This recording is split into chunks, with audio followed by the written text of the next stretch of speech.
Welcome JEE aspirants, welcome to Manapati videos. JEE mains correction window as well as apply చేసుకోవడానికి date extended అంటూ మనకు ఒక notification రావడం జరిగింది. అయితే ఈ కరెక్షన్ విండోలో ఏమేమి డీటెయిల్స్ మనము ఎడిట్ చేసుకోవచ్చు అనేది పూర్తిగా ఈ వీడియోలో అయితే చూద్దాము. సో ఫస్ట్ టైం వచ్చిన యూజర్స్ ఖచ్చితంగా మన ఛానల్ సబ్స్క్రైబ్ చేసుకోండి. So latest and updated videos అన్ని కూడా మీకు అందించడం జరుగుతుంది about JEE as well as EAMCET counselling గురించి. ఫైన్ స్టూడెంట్స్, JEE మెయిన్స్ సంబంధించి మనకు రెండు ఇంపార్టెంట్ డేట్స్ అయితే రావడం జరిగింది. ఒకటి వచ్చి అప్లికేషన్ రిసీవింగ్ గురించి మనకి ఇంతకుముందు March 2 దాకా ఉంది. దాన్ని ఎక్స్టెండ్ చేస్తూ March 4 వరకు రాత్రి 10:50 PM దాకా అప్లికేషన్ సెకండ్ సెకండ్ సెక్షన్కి కొత్తగా ఎవరైనా అప్లై చేయాలనుకుంటే దానికి అప్లై చేసే లాస్ట్ డేట్ 4 మార్చ్ వరకు ఇవ్వడం జరిగింది.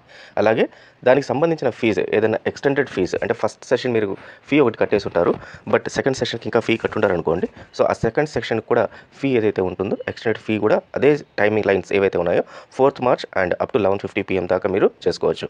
అండ్ ముఖ్యంగా చాలామంది ఎదురు చూసేది కరెక్షన్ విండోలో మీరు 6th మార్చ్ నుంచి 7th మార్చ్ 11:50 PM దాకా మీరు కరెక్షన్ విండో అన్ని కూడా మీరు కరెక్షన్ చేసుకోవచ్చు. అయితే ఈ కరెక్షన్ విండోలో చాలామందికి చాలా డౌట్స్ ఉన్నాయి, ఏ ఫీల్డ్స్ని మేము కరెక్ట్ చేసుకోవచ్చు అనేది. సో ఆ ఫీల్డ్స్ అన్ని ఒకసారి మనం చెక్ చేద్దాం. ఫస్ట్ థింగ్ అంటే 2 టైప్స్ ఆఫ్ స్టూడెంట్స్ ఉంటారు.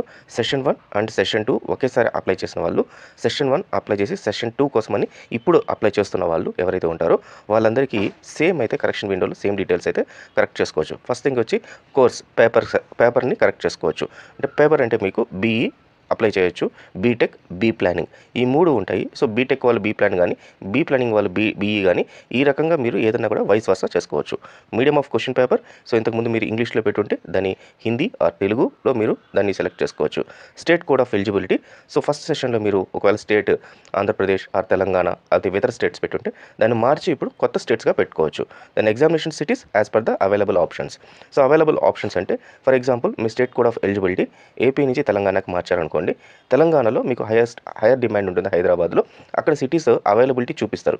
ఇన్ కేసు ఒకవేళ హైదరాబాద్లో హై డిమాండ్ ఉండి పక్కనున్న సిటీస్ ఏదైనా ఉంటే ఆ సిటీస్ని చూపించడం జరుగుతుంది. యాజ్ వెల్ యాజ్ దాని తగ్గట్టుగా మీరు సెలెక్ట్ చేసుకోవచ్చు అనమాట. అంటే నాట్ ఓన్లీ హైదరాబాద్ నేను శాంపుల్గా చెప్తున్నాను, ఇక్కడ హెవీగా క్రౌడెడ్ ఉంటే దాన్ని మార్చేసేసి వేరేది ఏమన్నా ఇచ్చే ఛాన్సెస్ అయితే ఉంటాయి. సో 2-3 ఆప్షన్స్ అయితే ఖచ్చితంగా మీరు అక్కడ పెట్టుకోవాల్సి ఉంటుంది. Then educational qualifications, so qualifications last time confuse అయ్యి కొంతమంది ఓన్లీ ఫస్ట్ ఇయర్ గురించి లేకపోతే 10th గురించి పెట్టి సెకండ్ ఇయర్ గురించి ప్రాపర్గా పెట్టిన వాళ్ళు ఎవరైనా ఉంటే వాళ్ళు దాని గురించి పెట్టచ్చు. అండ్ ఇన్ కేస్ ఒకవేళ సెకండ్ ఇయర్ సంబంధించి ఎక్కడైనా సరే వాళ్ళ హాల్ టికెట్ నెంబర్ ఏదైనా అడిగే ఛాన్సెస్ ఉంటాయి కాబట్టి దాన్ని కూడా మీరు ప్రింట్అవుట్ తీసి దాన్ని అటాచ్ చేసే అవకాశం అయితే కల్పిస్తున్నారు. దెన్ కేటగిరీకి సంబంధించి మీరు మీ కేటగిరీ అంటే caste as well as eligibility ఏవైతే ఉన్నాయో రిజర్వేషన్ సంబంధించి వాటి గురించి ఏదైనా మార్పులు చేర్పులు చేసుకోవాలంటే చేసుకోవచ్చు. దీంట్లో మీకు ముఖ్యంగా చాలామంది EWS దగ్గర కన్ఫ్యూజ్ అయినారు ఫస్ట్ సెషన్లో. సో EWS మనకు ఏప్రిల్ 1, 2024లో నుంచి మీరు ఆ సర్టిఫికేట్ EWS సర్టిఫికేట్ తీసుకుంటే you are eligible. Then OBCL అంటే క్రీమ్ లేయర్, బీసీలో క్రీమీ లేయర్ ఎవరైతే ఉంటారో సో వాళ్ళు కూడా ఇన్ కేసు ఏదైనా మార్చుకోవాలంటే మార్చుకోవాలి. అయితే ఒక చిన్న ఇక్కడ వీళ్ళకి ఒక ఇదండి, బీసీ మన ఏపీ అండ్ తెలంగాణలో బీసీ వచ్చిన వాళ్ళందరూ కూడా నేషనల్ పోర్టల్లో ఒకసారి చెక్ చేసుకోండి. దాంట్లో మీకు ఆ రిజర్వేషన్ అనేది ఉందా లేదా అనేది ఇంపార్టెంట్. సో దాని ప్రకారమే మీరు దీన్ని మార్చుకోవాల్సి వస్తుంది, వాళ్ళకి మాత్రమే రిజర్వేషన్ ఉంటుంది. దెన్ SC ST వాళ్ళకు ఉంటుంది, ఓసీలో EWS వాళ్ళకి ఉంటుంది. Then fee payment if applicable, so fee payment ఏదైతే మీరు చేయాలో ఎక్స్టెండెడ్ ఫీ ఏదైతే ఉంటుందో 1000 రూపీస్ ఎక్స్ట్రా కట్టాలి ఉంటుంది జనరల్ వాళ్ళకి. ఈ 1000 రూపీస్ ఎక్స్ట్రా కట్టే వాళ్ళు ఎవరైనా కూడా చేయొచ్చు అనమాట.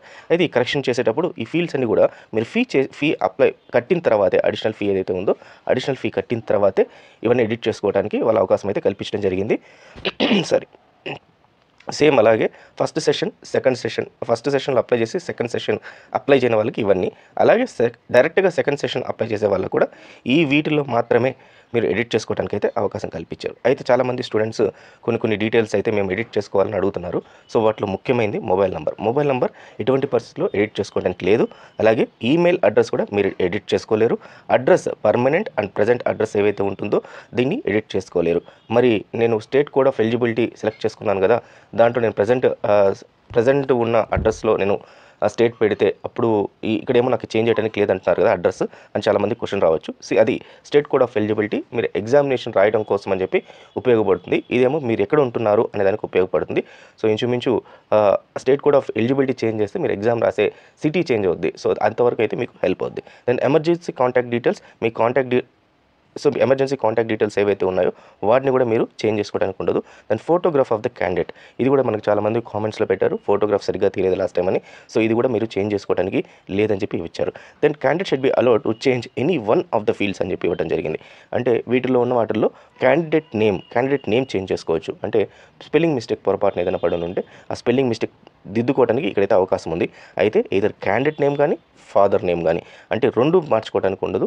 ఈ రెండిట్లో ఏదైతే మీది తప్పు ఉందో దాన్ని చేసుకోవచ్చు, లేదా మదర్ నేమ్ కానీ, ఈ మూడిట్లో ఏదైనా ఒకటే మీరు చేంజ్ చేసుకోవడానికి అవకాశం కల్పించారు. Then candidate should be allowed to change add all the following fields. So చాలామంది ఇది కూడా చాలామంది క్వశ్చన్ అడగటం జరిగింది, వీటిలో నేను ఏమేమి చేంజ్ చేసుకోవచ్చు అని చెప్పి. దెన్ ఎడ్యుకేషనల్ క్వాలిఫికేషన్స్ ఇందాక చెప్పాను. డేట్ ఆఫ్ బర్త్ కూడా చాలామంది పొరపాటున కొన్ని డేట్స్కి మంత్స్కి తేడా దేంట్లో ఎక్కడో డిఫరెన్స్లో పెట్టడం జరిగింది. జెండర్ చేంజ్ చేసుకోవచ్చు, కేటగిరీ చేంజ్ చేసుకోవచ్చు. కేటగిరీ అంటే క్యాస్ట్ ఇందాక చెప్పినట్టుగా general, OBC, EWS, SC, ST వాళ్ళు. దెన్ సబ్ కేటగిరీ పీడబ్ల్యూడి అంటే ఫిజికలీ ఛాలెంజ్ వాళ్ళు ఎవరైనా ఉంటే దానికి సంబంధించి ఫిజికలీ ఛాలెంజ్ అని చెప్పి పెట్టుకొని చేసుకోవచ్చు.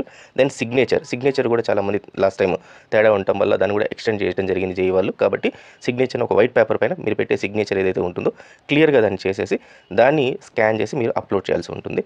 దెన్ ఏ పేపర్ అయితే మీరు సెలెక్ట్ చేసుకుంటున్నారో అంటే బీఈ, బీటెక్ వాటికి సంబంధించిన అవి చేసుకోవచ్చు. Candidate should be allowed to change the following based on their permanent and present address. So present and permanent address ఏవైతే ఉంటాయో దాన్ని వీళ్ళు ఈ రకంగా చేసుకోవచ్చు. Examination city selection, then medium of examination, ఈ రెండింటిని మాత్రం చేంజ్ చేసుకోవచ్చు. సో ఇవన్నీ కూడా మీరు అడిషనల్ ఫీ ఏదైతే ఉంటుందో అది అప్లై అవుతుంది.